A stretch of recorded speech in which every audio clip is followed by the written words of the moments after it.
ഇന്നലെ 12,000-ഓളം നർത്തകികളെ അണിനിരത്തി വേൾഡ് റെക്കോർഡിൽ ഇടം പിടിക്കാൻ വേണ്ടിയാണ് ഈ പരിപാടി എന്നാണല്ലോ അതിന്റെ സംഘാടകർ അറിയിച്ചത്. എന്നാൽ സംഭവിച്ച കണക്ക് ഇങ്ങനെയാണ്. ഇനി പറ, ഞാൻ കേക്കട്ടെ. ഈ 12,000-ഓളം കലാകാരികളും ഉടുക്കാൻ വേണ്ടിയുള്ള സാരി കല്യാണിൽ നിന്ന് സംഘാടകർ വാങ്ങുന്നത് എത്ര രൂപയ്ക്കാണെന്ന് ശ്രദ്ധിക്കൂ. 390 രൂപയ്ക്ക്. ഒരു സാരിയുടെ വില 390 രൂപയാണ് കല്യാൺ സിൽക്സ് ഈടാക്കിയത്.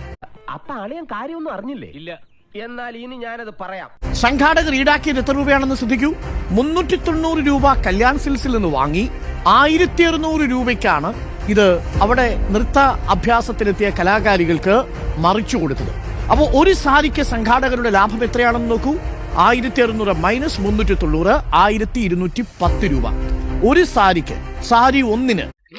എന്താണോ ഞെട്ടുന്നത്? ഞെട്ടിക്കുന്ന വാർത്തയാണ് ആശാനെ. ഇനി മൊത്തം നമുക്കൊന്ന് കണക്കെടുക്കാം. എങ്ങനെയാണ് ഇതൊരു കൊള്ളം നൃത്തമാകുന്നത്?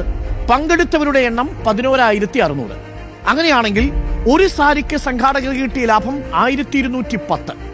11,600 ഗുണം 1,210 ഇസ് ഈക്വൽ ടു ആകെ ലാഭം 1,40,36,000 രൂപ.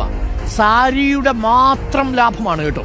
കല്യാൺ സിൽക്സ് 390 രൂപയ്ക്ക് കൊടുത്ത സാരി 1,600 രൂപയ്ക്ക് മറിച്ചു കൊടുത്ത് കൊള്ള ലാഭത്തിലൂടെ നേടിയത് 1,40,36,000 രൂപ. സുഹൃത്തുക്കളെ ക്ഷമിക്കണം, ഇത് കൊള്ളയാണ്, തട്ടിപ്പാണ്, പകൽ കൊള്ളയാണ്. ഇവൻ നമ്മക്ക് പണിയുണ്ടാക്കുമെന്നാണ് തോന്നണേ. സംഭവം മഹാഭരതനാട്യമാണോ മഹാകൊള്ളനൃത്തമാണോ എന്ന് പ്രേക്ഷകർ ആലോചിക്കും. ഇനി കൊള്ളനൃത്തത്തിൽ ഈ രക്ഷിതാവ് പറഞ്ഞതനുസരിച്ച് പങ്കെടുത്തവർ 11,599 എന്നേ നമ്മൾ കണക്ക് കൂട്ടുന്നുള്ളൂ. കാരണം ഈ പരിപാടിയിൽ പങ്കെടുക്കാനുള്ള രജിസ്ട്രേഷൻ ഫീസ് എന്തായാലും ദിവ്യ ഉണ്ണിയിൽ നിന്ന് വാങ്ങാൻ സാധ്യതയില്ല. അവമാനിക്കരുത്, ഞാൻ നല്ലൊരു കുടുംബത്തിൽ പറഞ്ഞവനാണ്. നീ നല്ല കുടുംബത്തിൽ പറഞ്ഞു, ഞാൻ പിന്നെ മറ്റേ കുടുംബത്തിൽ പറഞ്ഞാണല്ലോ. അപ്പൊ ദിവ്യ ഉണ്ണിയുടെ രജിസ്ട്രേഷൻ ഫീസ് കിട്ടിയിട്ടില്ല എന്ന് മാറ്റി നിർത്തിയാൽ ബാക്കി അവശേഷിക്കുന്നത് 11,599 പേരാണ്. ഈ ഓരോരുത്തരുടെ കയ്യിൽ നിന്നും ഈ പരിപാടിയിൽ പങ്കെടുക്കാൻ രജിസ്ട്രേഷൻ ഫീസായിട്ട് വാങ്ങിയ തുക നോക്കൂ. 3,500 രൂപ.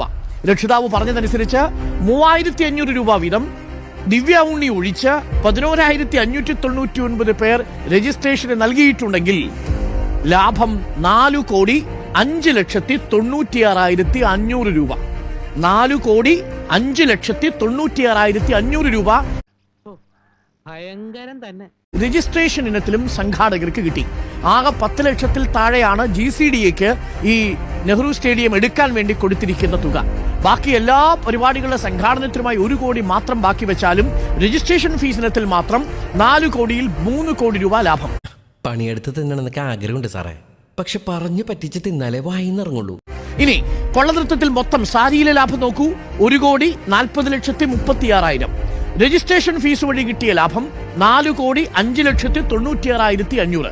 അങ്ങനെ മൊത്തം കൊള്ള ലാഭം 5,46,32,500 രൂപയാണ്. ആ തേണ്ടി RDPയുടെ തൊലി ഇരിക്കുകയാണ് ഉത്തമ. സഹിക്കല്ലാതെ എന്ത് ചെയ്യാ? ഇത് കൂടാതെയാണ് ബുക്ക് മൈ ഷോ വഴിയൊക്കെ ഇതിന്റെ ടിക്കറ്റുകൾ വിറ്റിരുന്നു എന്നാണ് അറിയുന്നത്. അതിന്റെ ഭാഗമായി കിട്ടിയ 2-2.5 കോടി കൂടി കണക്കിലെടുത്താൽ ഒരു 7-8 കോടി രൂപ ചുരുങ്ങിയത് ഈ വലിയ ഇവന്റിലൂടെ സംഘാടകർക്ക് കിട്ടി. ഇവന്റെ കോമഡി കണ്ടാ ചിരിച്ച് പൊങ്കാലായിട്ട് അടിച്ചു കൊല്ലാൻ തോന്നുന്നു. മിണ്ടരുത്. തട്ടിപ്പ് എത്രത്തോളം ഉണ്ടെന്ന് മനസ്സിലാകൂ. ഇതൊരു മെഗാ ഭരതനാട്യമല്ല, ഇതൊരു മെഗാ കൊള്ളനൃത്തമായിരുന്നു എന്നത് കണക്കുകളിൽ നിന്ന് വ്യക്തം. അപ്പൊ കുടുംബടക്കം കള്ളന്മാരാണ്.